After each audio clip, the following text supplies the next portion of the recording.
भारत में सांस्कृतिक धरोहर की कमी नहीं है। भारत में आप देखेंगे एक से एक वास्तुकला और एक से एक मूर्तिकला का नमूना उपलब्ध है और श्रेष्ठ है। और अगर जहाँ तक हम बात करते हैं मंदिरों की, तो देखिए भारत में क्योंकि अनेक धर्म के लोग निवास करते हैं और उन अनेक धर्मों के बीच को देखते हुए अगर हम देखते हैं तो यहाँ पर मंदिर, मस्जिद और हर तरह की चीज़ें अवेलेबल हैं भारत में। और शायद इसीलिए भारत में कहा भी जाता है वसुधैव कुटुंबकम। और मैं ये कहूँगी कि भारत में जो है आप देखेंगे एक सबसे डिफरेंट जो देश है वो भारत है। भारत में अनेक धर्मों के लोग निवास करते हैं। साथ साथ इसके ही अगर हम देखें तो भारत में सांस्कृतिक धरोहर जो है वो अलग अलग हिस्सों में है, हर जगह है। भारत की जो धरोहर है वो भारत के बाहर भी है। पार्टीशन से पहले की जो धरोहर है वो भारत के बाहर भी आपको आसानी से मिल जाएगी। जी हाँ, नमस्कार दोस्तों, मैं हूं ज्योति चौहान और आज मैं बात करूंगी इसी धरोहर की आपके आर्ट ज्ञान कला चैनल पर, जो कि आप देख रहे हैं मेरे पीछे एक कोणार्क टेम्पल से ये लगा हुआ है चक्र। और ये जो आप पीछे पिक मेरे देख रहे हैं, ये पिक अभी आपने देखी थी G20 के समिट में जो कि दिल्ली में हुई थी। और दिल्ली में इस पिक को जब मोदी जी के पीछे लगाया गया था, मोदी जी ने इसको लगाया था, तो आप देखेंगे सभी ने इसका ध्यान अपनी ओर आकर्षित कर लिया था। इसका एक रीज़न है, आज मैं आपको इसी के बारे में जानकारी देने जा रही हूँ जो कि बहुत ही महत्वपूर्ण है। और ये जो जानकारी आज मैं आपको देने जा रही हूँ, ये जानकारी आपके हर एग्ज़ाम से जुड़ी है, चाहे वह आर्ट का एग्ज़ाम है, चाहे वह जीके का एग्ज़ाम है, चाहे आपका ISPCS का है, चाहे आपकी वो अदर किसी भी आपका एंट्रेंस एग्जाम है, किसी भी एग्जाम का किसी भी एंट्रेंस एग्जाम के लिए है, आप अप्लाई कर रहे हैं, उसके लिए ये जानकारी बहुत ही महत्वपूर्ण है। तो आज आप मेरी वीडियो को बहुत ध्यान से देखिएगा।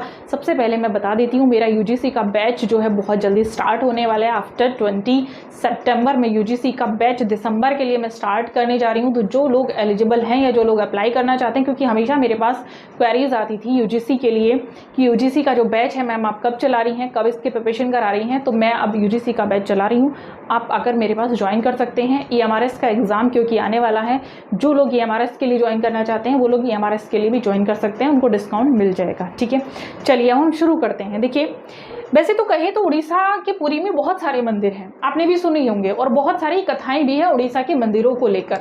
आप लोग गए भी होंगे, आपने देखे भी होंगे। लेकिन आज हम बात कर लेते हैं इस मंदिर की जो पिक आजकल मैं ये कहूँगी कि अगर देखा जाए तो सोशल मीडिया पर भी काफ़ी वायरल हो रही है।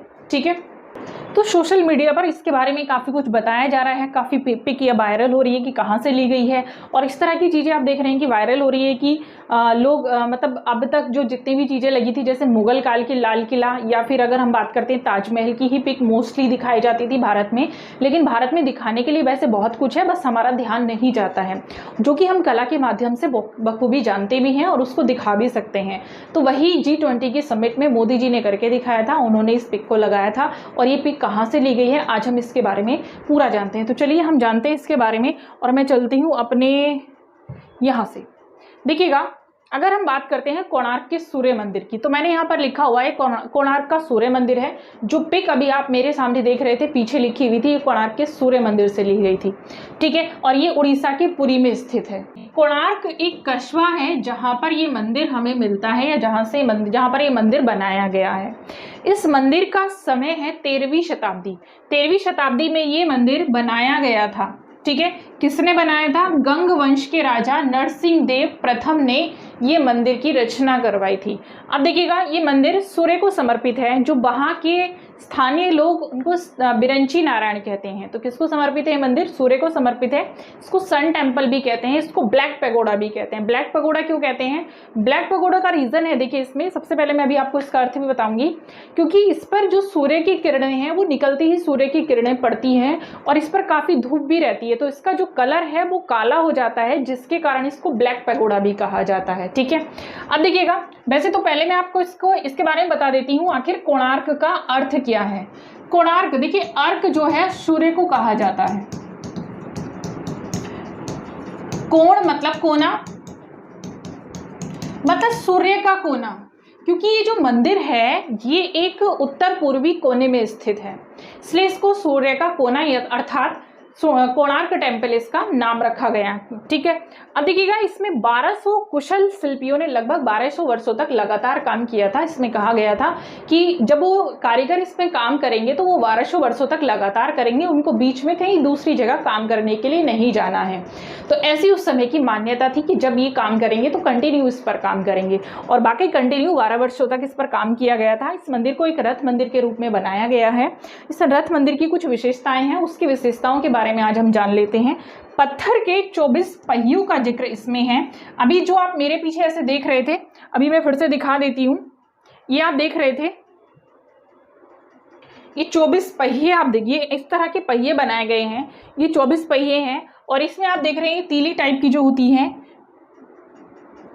ये 8 है। 1 2 3 4 5 6 7 8 8 इसमें ये दिखाई गई हैं, और ये 8 पहर का प्रतीक है।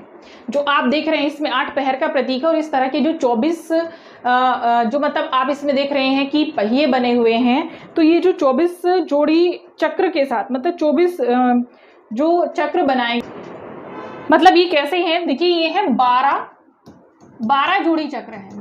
12 जोड़ी चक्र में आपके 24 चक्र हो जाते हैं, जो कि देखिएगा किसका प्रतीक है, जो 12 महीनों का प्रतीक है। ठीक, इसकी खास विशेषता है। अब इसकी एक और विशेषता है, आप देखेंगे ये जो इस तरह के चक्र बनाए गए हैं, इनको खींचने के लिए 7 घोड़ों मतलब जो घोड़े थे वो यहाँ पर थे।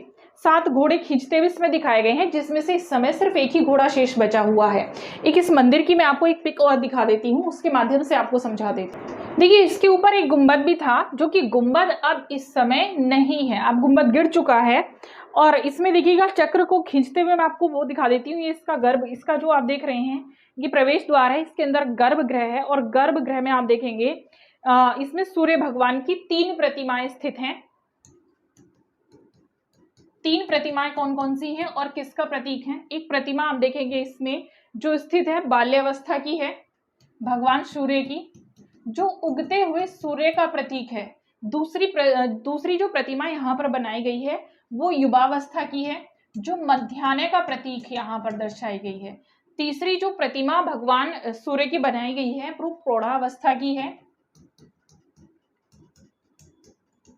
तीसरी प्रतिमा यहाँ पर प्रौढ़ावस्था की बनाई गई है, जो कि अपराह्न सूर्य का प्रतीक है, मतलब आफ्टरनून का प्रतीक है। तो 3 प्रतिमाएं यहाँ पर तीनों पहर को दर्शाती हैं।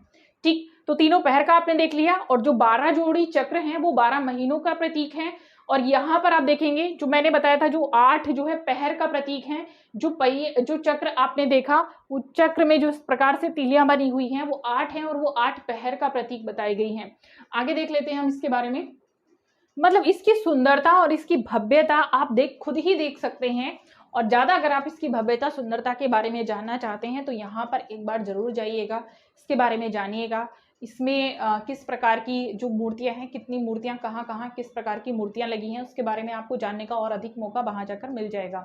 फिलहाल आप देखेंगे एक कला के माध्यम से हम बहुत कुछ समझते हैं। और इसमें देखिएगा एक मुझे बड़ा अच्छी चीज मुझे अभी याद आ रही है। रविंद्रनाथ ने इस मंदिर के बारे में बोला था कि एक ऐसा मंदिर है जहां पर पत्थर भी मनुष्य से श्रेष्ठ भाषा जानते हैं। तो मतलब इस मंदिर के बारे में कहा था, इस मंदिर की जो एक शान के बारे में, या मैं कहूँगी इस मंदिर की भव्यता को प्रदर्शित करते हुए रविन्द्रनाथ टैगोर ने कहा था कि ये एक ऐसी जगह है जहाँ पर पत्थर भी मनुष्य से श्रेष्ठतर भाषा जानते हैं। तो ये बात है क्योंकि ये अपने आप में पत्थर जो हैं बोल रहे हैं, पत्थर में ही सारी चीज़ें निर्मित हैं। तो आप आज इसको बहुत अच्छे से समझ चुके होंगे, आई होप। और इसके बाद देखिएगा एक बहुत ही आज जो है एक गुड न्यूज़ है, वो ये है कि शांति निकेतन को विश्व धरोहर सूची में सम्मिलित कर दिया गया है। तो शांति निकेतन पर नेक्स्ट वीडियो मेरा रहेगा। इसके बाद जो मैं वीडियो इस बार लेकर आऊँगी, जो मेरा पैटर्न है वो ये है कि मैं वेस्टर्न और वास्तुकला थोड़ा सा मैं करा देती हूँ, क्योंकि वही हमारा इस चैनल पर अभी नहीं है, तो उसका टारगेट बनाते हैं। उससे पहले मेरा जो नेक्स्ट वीडियो रहेगा वो शांति निकेतन पर रहेगा, कैसे उसको विश्व धरोहर सूची में सम्मिलित किया गया और कहाँ से उसकी शुरुआत हुई थी। तो जानने के लिए देखते रहेंगे। और आप लोगों के कुछ कमेंट्स के जवाब भी हैं, मैंने बोला था नेक्स्ट वीडियो में मैं बताऊंगी, तो जल्दी से मैं बताऊंगी, बस थोड़ा सा वेट कर लीजिए। तब तक के लिए थैंक यू सो मच।